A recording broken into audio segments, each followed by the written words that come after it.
ආරාධනා කරනවා දෙල්හනේ ඒක නායක රංගන ශිල්පිනියට කුමාර තිරමාතුර වගේම සෞම්‍ය ලියනගේ අපි ඔබට ආරාධනා කරනවා ඉස්සු ලොකුහෙටිආරච්චි වගේම මාධ්‍ය සම්බන්ධීකරණ කටයුතු සිදු කරන මාධ්‍යවේදී පොල් නිශාන්ත මහත්මයාට ඒ වගේම හිටපු බණ්ඩාරගල නියෝජ්‍යලේකම් අජිත් හවේසේකර මැතිතුමන්ට අතිරේක මැතිතුමන් කොමසාරිස් නීති කටයුතු තිබෙන පොහොර ලේකම් කාර්යාලයේ අධ්‍යක්ෂ චන්ද ලොකුහේවා දැක්වුවේ ඔබතුමා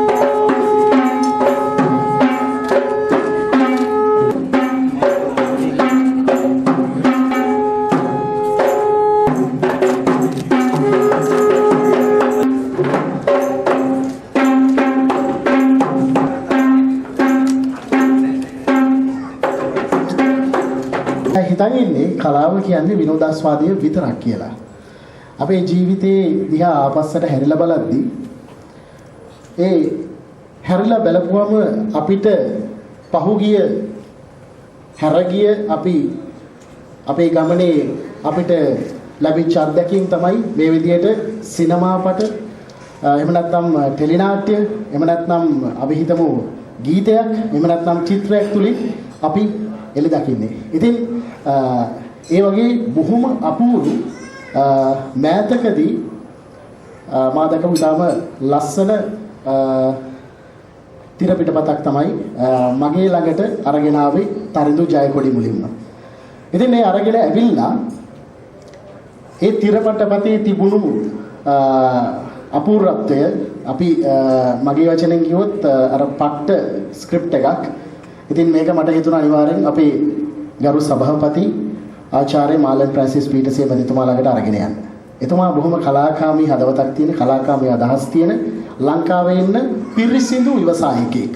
ඉතින් එතුමා තීරණය කරා මේ චිත්‍රපටය වෙනුවෙන් තමන්ගේ නිෂ්පාදන දායකත්වය ලබා දෙන්න. අපි මේක පටන් ගත්තේ ආයතනයක් විදියට සම්බන්ධ වෙලා අපි එදත් කිව්වා රටේ තව කෙනෙක් නිෂ්පාදකවරයෙක් විදියට ඉදිරියට ගමන් කරන්න ඕන අවස්ථාවක් තියෙනවා. නිෂ්පාදකවරු අවශ්‍යයි කියලා. ඒතකොට අපි අපේ සමූහ ව්‍යාපාර ජාලාවේ අපි මේ නිෂ්පාදන කටයුතු ආරම්භ කරා. නමුත් මේක අපි මේ විෂය අපිට ඉගෙන ගන්න සිද්ධ වෙනවා. ඒක නිසා අපි මේකෙදි පළවෙනි චිත්‍රපටයේදී අපි කිසි දෙයක් දන්නේ නැහැ. 2 3 4 දැන් 4 වෙනි එකටත් ඇවිල්ලා තියෙනවා. අපි මේ ගැන අධ්‍යයනයක් කළා. ඒ වගේම තමයි මගේ ජීවිතේ මම කලාවට ගොඩක් කැමතියි. මම මේ මොහොතේදී සියන්ත මැන්ඩිස් ගරු ප්‍රවීණ රංගන ශිල්පී ඔබතුමාව දැකීම ගැන ඉතාම සතුටුයි. ඒ වගේම නිෂ්පාදන අවමයෙන් මගේ ඉලක්කය ටිකක් ලොකුයි.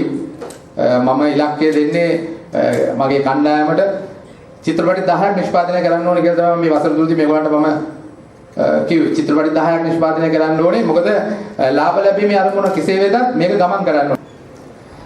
Now, Ceylon Green Life Plantation Private Limited, ladies and gentlemen, and Ceylon Green Vibe Creation, in the past few months, we had an exponential growth.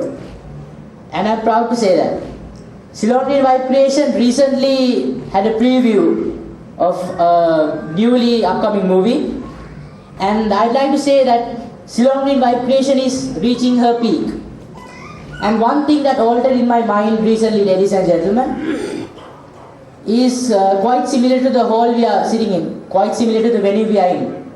If you look around, there are many things that are going around. There are cameramans, there are food, there are people. This very venue is very diversified. And I'd like to say, it is such an honor for me to say that our group of companies is also diversified into many industries. And Ceylon Green Vibe Creation is one such company that is diversifying herself into this industry of movies. And it is such an honor, and it is something that we all should remember and should be aware of, and something that we should always recognize. චිත්‍රපටයක් එලි දක්වන්න සෑහෙන කාලයක් පෙරම්පිරුවා. අවුරුදු 15ක් විතර මම අධ්‍යයනය කළා සිනමා ශාස්ත්‍රයේ විවිධ ශාස්ත්‍රයන් ඔස්සේ විවිධ කඩින් ඔස්සේ මට අපුදුමාකාර විදිහට හමුවීමක් සිද්ධ වෙනවා.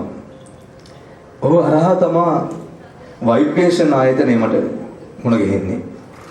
ඒ හරහා සභාපතිතුමා ආචාර්ය මාලන් ෆ්‍රැන්සිස් පීටර්සේ ඔබතුමා මගේ ජීවිතයේ තිබ්බ ලොකුම හීනේ හැබෑ කරන්න මට ශක්තිය දුන්නා. අපි මේ මුලපුරන කාර්ය වෙනුවෙන් අපිට සුබ පතන්න මෙතනට පැමිණි සියලුම දෙනාට මම මුලින්ම ස්තුතිවන්ත වෙනවා. ඉතින් මේ විශේෂ කාර්යයේදී විශේෂ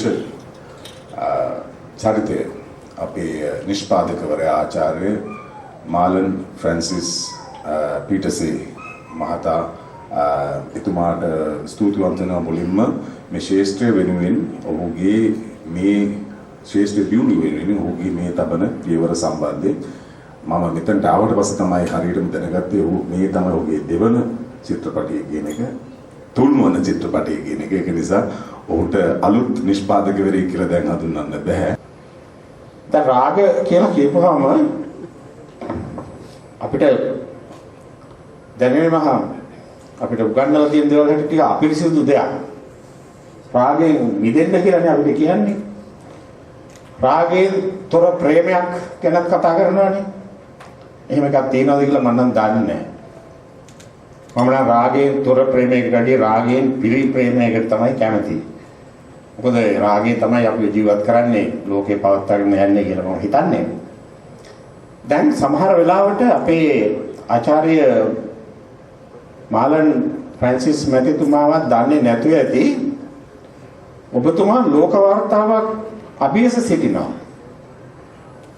දැන් තමයි මම හිතන්නේ නැහැ නිෂ්පාදකවරයෙක් ලංකාවේ හිටියා කියලා තමන් නිර්මාණය කරපු එක චිත්‍රපටයක්වත් මහජන දර්ශනයකට එන්න පෙර චිත්‍රපටි 3ක් වෙනුවෙන් ආයෝජනය කරපු නිෂ්පාදකයෙක් ලංකාවේ හිටියද කියලා මට සැකයි. ඒකටත් වැඩි වார்த்தාවක් එතුමාගේම කටින් පිට වුණා. එතුමා බලාපොරොත්තු වෙනවා කියලා මේ වසර ඇතුළත චිත්‍රපටි 10ක් නිෂ්පාදනය කරා. ඒක මාර කතාවක් නේ. අපිට හරි ජොලි නේද? සිනමාකරු හැටියට නිෂ්පාදකයෙක් තමන් නිෂ්පාදනය කරන චිත්‍රපටි මොනවද කියලා දන්නේ නැතුව මම සිනමාව වෙනුවෙන් චිත්‍රපටි 10ක් නිර්මාණය කරලා කියනකොට සිනමාවට ආදරය කරන සිනමා රසිකයෝ හැටියට සිනමා නිර්මාණකරු හැටියට අපිට නම් මාලන් මැතිතුමනි තියෙන අප්‍රමාණ සතුටක්. සෝමරත්න මැතිතුමා ඉතා මැනවින් ඒක විග්‍රහ කරනු ලැබුවා. දෙසැම්බර් 31 වෙනකොට චිත්‍රපටි 10ක් හදමු කියන ආමන්ත්‍රණයම කලාකරුවන් හැටියට අපිට ඉතාමත්ම සුබදායි සහනදායි කතාවක් අපේ අමුතුරනේ. මොකද ඒකට කාරණා වන්නේ මීට වසර 140කට එහා ප්‍රංශයේ පැරිස් නුවර ලුමියෝ සහෝදරයෝ දෙදෙනෙක් චිත්‍රපටියක් හදනවා. ඒක තමයි පළවෙනි චිත්‍රපටිය ලෝකෙට බිහිවෙච්ච. මේ රූප පෙළ අවන්හලක් තුල මේ වගේ සෙනග ඉන්න වෙලාවක පෙන්වනවා. ඒක 1886 දී. එයින් 2026 දී තරිඳු ජයකොඩි චිත්‍රපටයක් හදනවා. මේ ලෝකයේ චිත්‍රපටි කර්මාන්තය බිහි වෙනකොට අපි කවුරුත් ඉපදිලා නැහැ. අපේ දෙමව්පියෝ ඉපදිලා නැහැ. නමුත් ලොමියෝ සහෝදරයෝ අපේ හදවතේ කොහේ හරි තැනක් කිචිකවපු නිසා රාගයද දන්නේ නැහැ. නමුත් හදවතේ සියුම්ම තැන කිචිකවපු නිසාම අපි චිත්‍රපටිකරුවන් බවට පත් වෙනවා, නළු නිලියන් බවට පත් වෙනවා, අධ්‍යක්ෂකවරුන් බවට පත් වෙනවා.